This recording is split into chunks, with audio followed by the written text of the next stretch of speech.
Shalom Bapak Ibu Saudara yang terkasih di dalam Tuhan. Hari ini kita akan merenungkan bagian firman Tuhan dari Ibrani 10 ayat 22. Ibrani 10 ayat 22 demikian firman Tuhan. Karena itu marilah kita menghadap Allah dengan hati yang tulus ikhlas dan keyakinan iman yang teguh.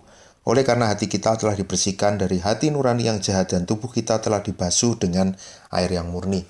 Saya memberikan judul dari renungan ini, Marilah Kita. Marilah Kita. Kenapa saya memilih judul ini? Di ayat 22 dikatakan, marilah kita menghadap Allah dengan hati yang tulus ikhlas. Ayat 23, marilah kita teguh berpegang pada pengakuan tentang pengharapan kita. Ayat 24, marilah kita saling memperhatikan. Kalau kita lihat ayat ini, hanya di 3 ayat ini saja kita bisa melihat ada 3 kali dikatakan marilah kita. Ketika kita melihat kehidupan iman, khususnya dari ayat 19, kita boleh menjadi orang percaya adalah iman kita secara pribadi. Kita yang telah diselamatkan, kita yang telah ditebus oleh darah Yesus itu, sekarang kita boleh masuk ke dalam tempat kudus. Kita boleh berelasi dengan Tuhan.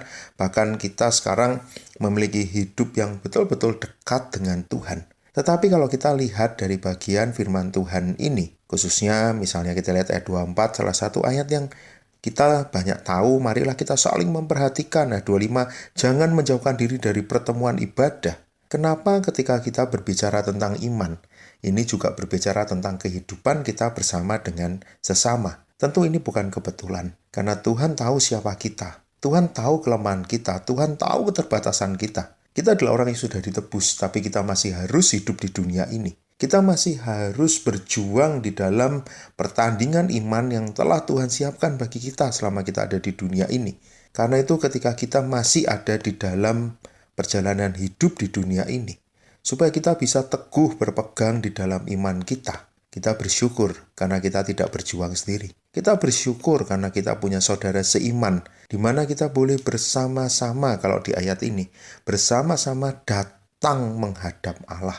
Untuk itulah kita punya saudara seiman. Mungkin dalam konteks saat ini kita punya saudara seiman di gereja, yang bersama-sama kita datang menghadap Allah. Bersama-sama sadar bahwa kita adalah orang berdosa, yang mungkin kita bisa jatuh bangun di dalam dosa kita. Tapi kita bersama-sama mau mengingatkan, mau bersama-sama bergandeng tangan.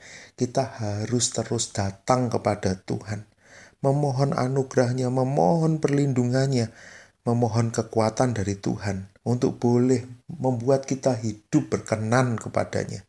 Karena itu bukan kekuatan kita. Karena itu kita boleh bersama dengan saudara seiman yang lain. Kita tekun datang beribadah. Kita saling menguatkan. Seperti ada di ayat 23, teguh berpegang pada pengakuan tentang pengharapan kita. Kita pun tidak sendirian. Setelah kita datang kepada Tuhan bersama-sama, kita pun mau saling menguatkan, terus saling menopang satu dengan yang lain, supaya kita tetap bertahan di dalam iman kita. Dan nasihat yang sangat praktis kalau di ayat 25, kenapa kok kita masih harus datang beribadah bersama?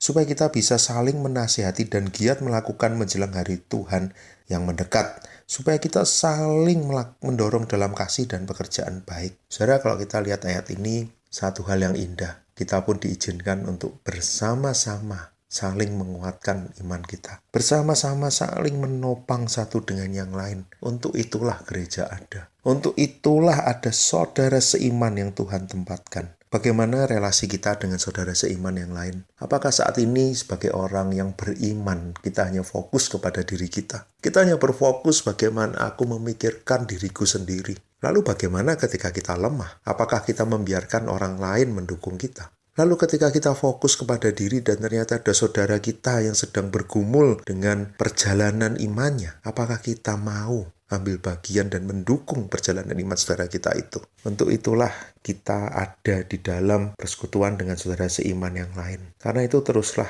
ingat seperti bagian yang kita renungkan ini. Marilah kita, ingatlah kita tidak sendiri. Marilah kita, ingatlah kita pun membutuhkan sesama. Marilah kita, ada sesama yang juga membutuhkan kekuatan dari kita sebagai saudara seiman untuk menopang dia. Marilah kita, Sebagai gereja, kita lemah dan terbatas. Tapi kita bersama-sama di dalam anugerah Tuhan, mau saling menasihati, saling menguatkan, supaya kita tetap melakukan pekerjaan baik seperti apa yang Tuhan mau. Mari kita berdoa. Bapa di surga, kami bersyukur untuk setiap saudara seiman yang Tuhan tempatkan di sekitar kami. Biarlah kami boleh terus saling mendukung, saling menguatkan satu dengan yang lain, sehingga kami terus boleh melakukan pekerjaan baik yang telah Tuhan tetapkan. Di dalam nama Tuhan Yesus kami berdoa. Amin.